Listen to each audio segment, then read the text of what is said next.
السلام عليكم ورحمة الله. مراقب مشرفي وأعضاء منتدى تطوير المواقع منتديات ستار تايمز. معكم أخوكم فؤاد المنشور في في تتبع لدورة الوورد بريس الشاملة. كما رأينا في الدرسين السابقين طريقة تنصيب الوورد بريس على سيرفر داخلي بالحاسوب، والدرس الثاني رأينا طريقة تثبيت الوورد بريس على استضافة مجانية، استضافة تريزيرو ويب هوست. رأينا طريقة تسجيل في الاستضافة وتثبيت الوورد بريس عن طريقة البيلدر المثبت أو المدمج في الاستضافة، يعني بدون تحميل الملفات مباشرة من الحاسوب. لكن في هذا الدرس سوف نرى كيفية تثبيت الوورد بريس انطلاقا من مجلد موجود مسبقا في الحاسوب، يعني في حالة أردنا إضافة بعض التعديلات على النسخة، لأن هذه النسخة التي نقوم بتثبيتها مباشرة من من الموقع ليست نسخة معدلة، بل النسخة الرسمية لووردبريس. في حالة أردنا إضافة بعض التعديلات على هذا السكريبت المجاني بطبيعة الحال، وتغييره و إضافة بعض التطويرات عليه في اللوكال هوست، يعني في السيرفر الداخلي بالحاسوب، ومن ثم نقوم بنقله مباشرة للاستضافة، مباشرة للاستضافة بالاستعانة بخادم FTP.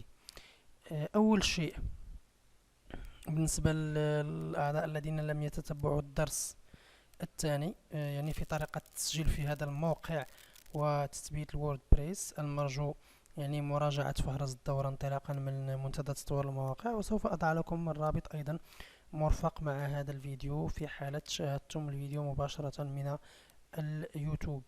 الآن نحن على واجهة الاستضافة، وهنا القوائم أو الأدوات الموجودة في الاستضافة.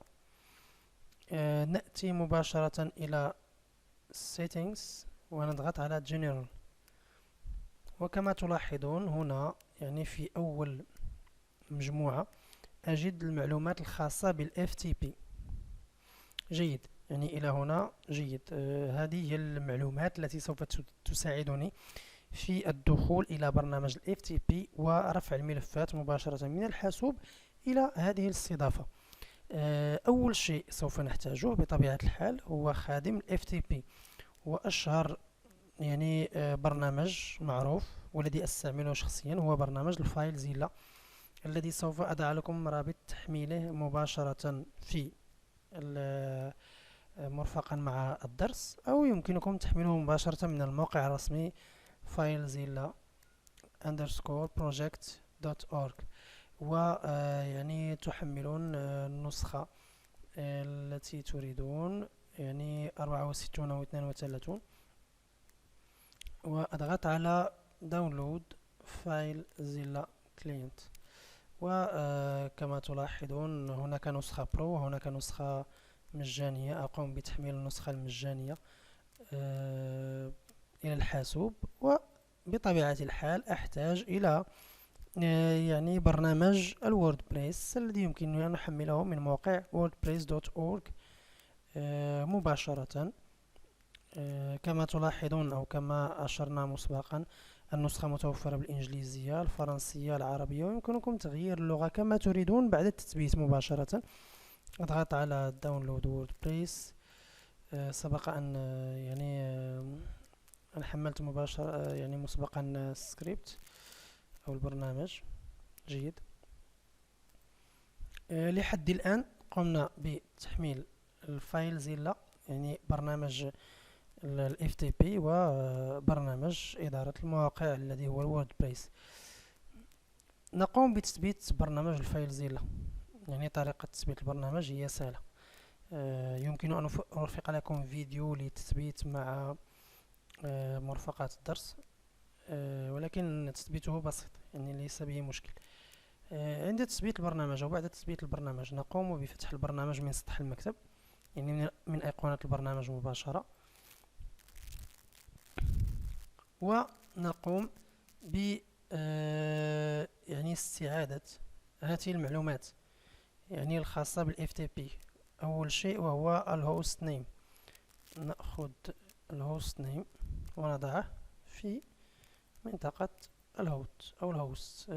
كما ترون هنا واجهة البرنامج باللغة الإنجليزية. يمكنكم تغيير اللغة عند التثبيت بطبيعة الحال. أنا فقط اخترت يعني الفرنسية، ولكم كامل الاختيار وكامل الحرية عند تثبيت البرنامج.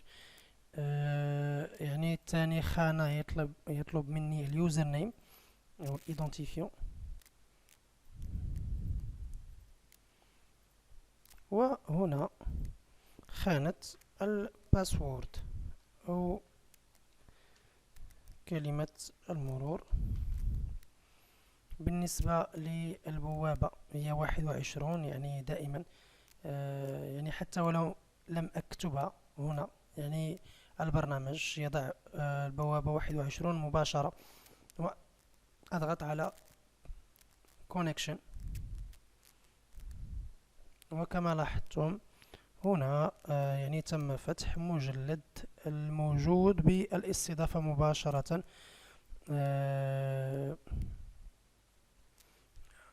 مباشرة يعني هو مجلد public HTML. أدخل إلى هذا المجلد. هناك يعني مسبقا ملف Lataccess، وهو ملف الحماية الخاص بالموقع المقدم من الاستضافة مباشرة.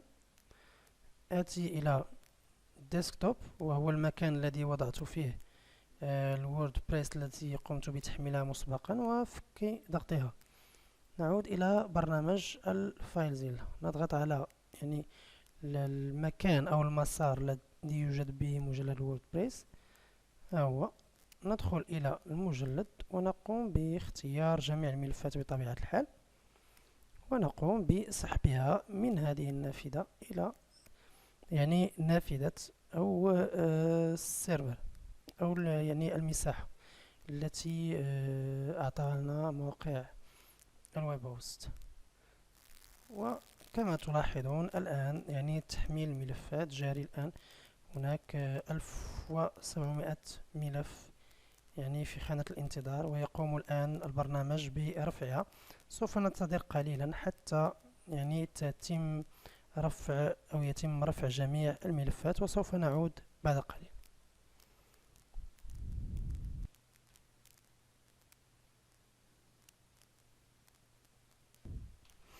والآن كما لاحظتم بعد انتهاء يعني نقل جميع الملفات والمجلدات بواسطة البرنامج، يعني نتأكد من القائمة التي في الأسفل، يعني فايل الترانسفير أو ترانسفير إيشوي، أو يعني الملفات التي لم تنقل. إذا كان هناك ملف غير منقول نقوم فقط بالضغط عليه بزر الماوس الأيمن، ونضغط على réinitialiser أو remplacer، يعني لكي نعيد رفعه من جديد. إذا كانت عدة ملفات نقوم باختيارها بأكملها ونقوم بإعادتها إلى يعني القائمة الأولى من أجل نقلها مجددا.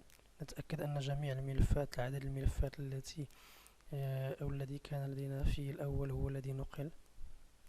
يعني كما لاحظتم هنا هذه الملفات والمجلدات هي التي موجودة بالسيرفر، وهذه التي موجودة يعني بالحاسوب، يعني من أجل التفريق بينهما.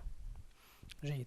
الآن بعدما قمنا برفع جميع الملفات والمجلدات نعود إلى الاستضافة ونمر بهذا الرابط الذي اخترناه في الأول، يعني اسم الموقع نقطة يعني اسم الاستضافة نقطة كوم.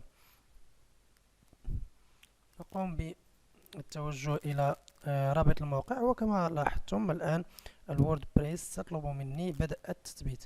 لكن قبل كل شيء كي أثبت برنامج عفوا يعني برنامج الووردبريس على الاستضافة تلزمني قاعدة بيانات، يعني يلزمني إنشاء قاعدة البيانات. سوف أعود إلى الاستضافة وأختار ويب سايت مانجر وأختار داتابيز مانجر.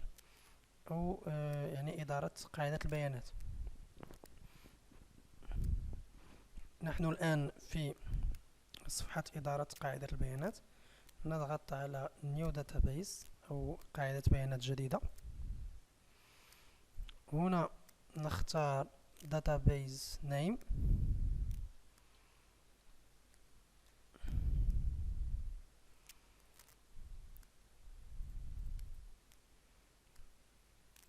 هنا اختار اليوزر نيم، يمكن أن أختار يعني نفسه. وهنا كلمة السر الخاصة بقاعدة البيانات، وأضغط على Create أو إنشاء. انتظر قليلا يعني حتى تتم إنشاء قاعدة البيانات في الموقع. وكما لاحظتم هنا لدي الحق في إنشاء قاعدتين للبيانات. الآن كما لاحظتم ما هي قاعدة البيانات، يعني database name user host والباسورد هو الذي قمت بإدخاله. والآن creating database هي في طور الإنشاء كما لاحظتم، يعني أنتظر حتى تكتمل يعني مراحل الإنشاء كي يعني أمر للبدء بتثبيت الووردبريس على الاستضافة. في حالة ما إذا يعني واجهتم يعني رسالات خطأ أو بعد يعني بطء بالاستضافة، فهذا شيء عادي طبيعي بالاستضافات المجانية، يمكن مواجهة هذه الأمور. يعني وهنا بعد إنشاء قاعدة البيانات يمكن أن أفتح PHP admin، أن أبدل أو أغير يعني كلمة المرور، أو أحذف تماما قاعدة البيانات. وهنا يعني معلومات عن حجم وعدد الجداول الموجودة بقاعدة البيانات. يعني أعود الآن إلى الووردبريس، أختار اللغة التي أريد. سوف أحاول اختيار الإنجليزية، واللغة يمكن تغييرها بعد التثبيت، يعني ليس مشكل. أضغط على Continue. كما لاحظتم الووردبريس طلبت مني أو قالت بأنني أحتاج إلى الداتابيز نيم، يوزر نيم، باسورد، والهوست، وهي المعلومات بالضبط التي لدي هنا. يعني وأضغط على Let's Go. هنا في الداتابيز نيم أعود database name هاتي، أضغط على copy و paste. اليوزر نيم هو نفسه. الباسورد يعني أقوم بتغييره. database هي localhost، وأختار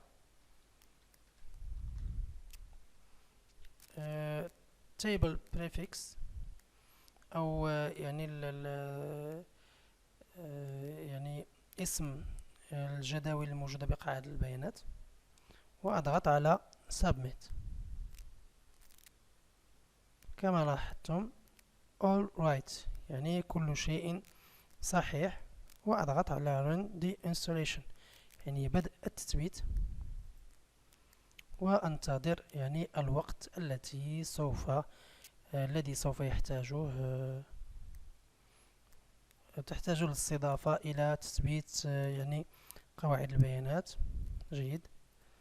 أضغط لإضافة اسم الموقع، وهنا اليوزر نيم،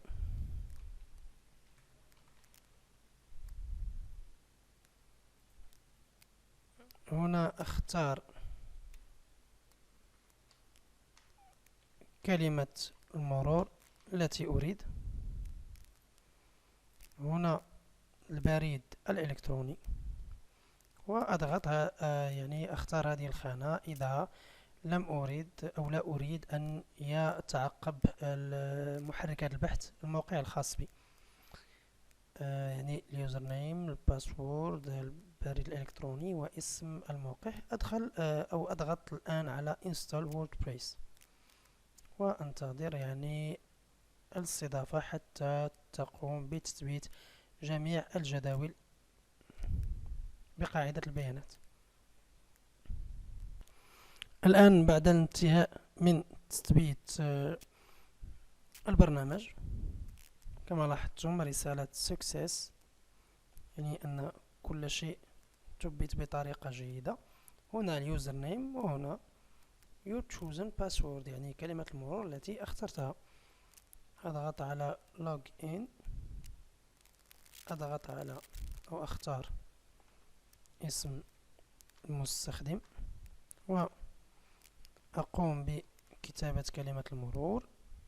أضغط على remember me من أجل حفظ كلمة المرور إذا لم أريد إعادة إدخالها مجددا، وأختار log in، وسوف يقوم الموقع مباشرة بتوجيهي إلى إدارة الموقع، يعني إدارة الووردبريس.